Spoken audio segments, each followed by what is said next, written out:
सुप्रभात बच्चों।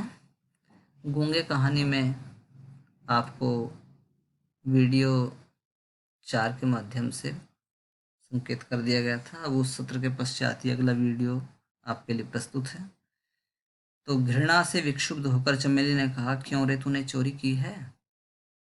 किससे पूछती है? गूंगे से पूछती है। गूंगा चुप हो गया। उसने अपना सिर झुका लिया। चमेली एक बार क्रोध से कांप उठी। उसको गुस्सा आया उसके ऊपर और देर तक उसकी ओर घूरती रही। सोचा, मारने से यह ठीक नहीं हो सकता। अपराध को स्वीकार करा दंड न देना ही शायद कुछ असर करे।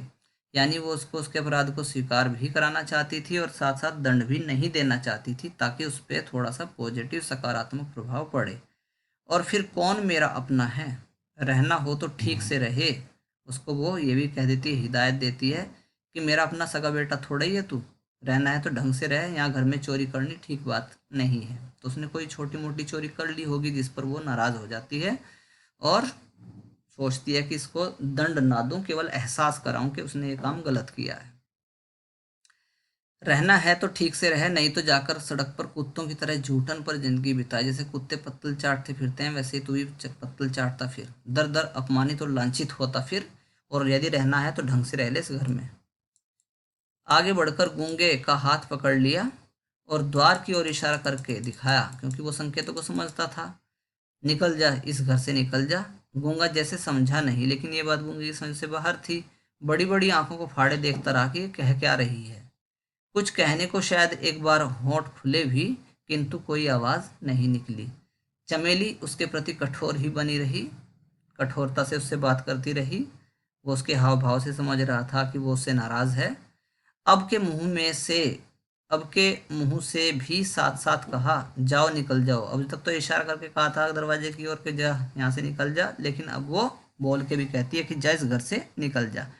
ढंग से काम नहीं करना है तो तुम्हारा यहाँ कोई काम नहीं। नौकर की तरह रहना है रहो, नहीं तो बाहर जाओ। इस तरह से चोरी चकारी नहीं चलने वाली। यहाँ तुम्हारे नखरे कोई नहीं उठा सकता जो तुम नखरे करके दिखाते हो। किसी को भी इतनी फुर्सत नहीं है, समझे? निकल जाओ यहाँ से। और फिर चमेली आवेश में आकर चिल्ला उठी। मक्कार बदमाश उसको गालियां देने लगी। पहले कहता था भीख नहीं मांगता, जब उसने अपने भुजाओं पर हाथ मार के बताया था कि चोर मैं कोई भीख नहीं मांगता, अपनी भुजाओं के बल से काम करता हूँ और कमाता हूँ, खाता हूँ और सबसे भीख मांगता है। और आज क्या है कि सबसे भीख मांगता फिरता है।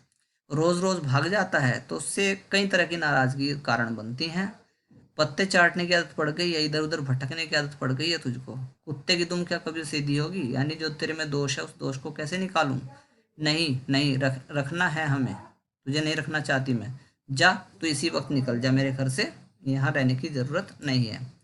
किंतु वह क्षोभ, वह क्रोध सब उसके सामने निष्फल हो गए। जैसे मंदिर की मूर्ति कोई उत्तर नहीं देती, वैसे ही वो भी बिल्कुल चुपचाप वहां खड़ा रहा। केवल इतना समझ सका कि मालकिन नाराज है। उसके हाव भाव से उसने जान लिया कि मालकिन इस समय उससे खुश नहीं है और किसी न किसी बात को लेकर के वो उससे बड़ी नाराज है। तो इसलिए वह क्षोभ और वह क्रोध सब उसके सामने निष्फल हो गए। आज वो चुपचाप खड़ा था और मूर्तिवत खड़ा हो गया, जैसे कि मंदिर की मूर्ति हो। कोई उत्तर वो नहीं दे रहा था, केवल सुन रहा था और जान रहा था कि मालकिन किसी बात को लेकर के उससे नाराज है और उसको जाने के लिए कह रही है, घर छोड़ने के लिए कह रही थी। इस चीज को वो समझ रहा था। इसी पर उसे अचरज और अविश्वास हो रहा था। उसको यकीन नहीं आ रहा था कि उसकी मालकिन कैसे उसको घर से बाहर निकाल सकती है, जो उसको माँ की तरह स्नेह करती है। चमेली अपने आप पर लज्जित हो गई। कैसी मूर्ख है वह, बहरे से जाने क्या क्या कह रही है। फिर वो खुद महसूस करती है, अरे तू जिसको सुना रही है उसको सुनता ही नहीं है, वो तो बहरा है। वही क्या कुछ सुनता है? वो तो कुछ सुन ही नहीं सकता। हाथ पकड़कर जोर से एक झटका दिया और उसे दरवाजे से बाहर धकेल कर निकाल दिया। ये ऐसे नहीं जाएगा, ले ऐसे जाएगा। धक्का देकर उसको घर से बाहर निकाल दे गूंगे को। गूंगा बेचारा धीरे धीरे वहां से चला गया और उसको जाते हुए देखती रही चमेली। करीब घंटे भर बाद शकुंतला और बसंता दोनों चिल्ला उठे। 1 घंटा इस घटना को घटित हो गया, उसने उसको अपने घर से निकाल दिया।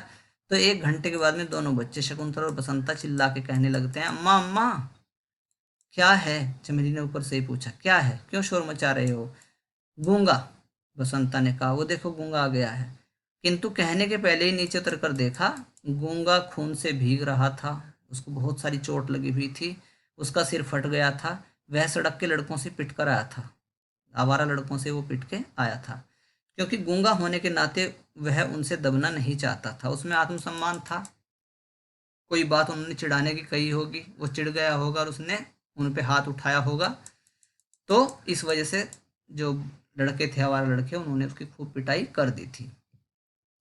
दरवाजे की दहलीज पर सिर रखकर, क्योंकि उसका अब इसी घर से गुजारा होता था, इसलिए उसने उस दरवाजे की दहलीज पर सिर रख लिया और कुत्तों की तरह वो चिल्लाने लगा कि मेरे दर्द को समझो, महसूस करो।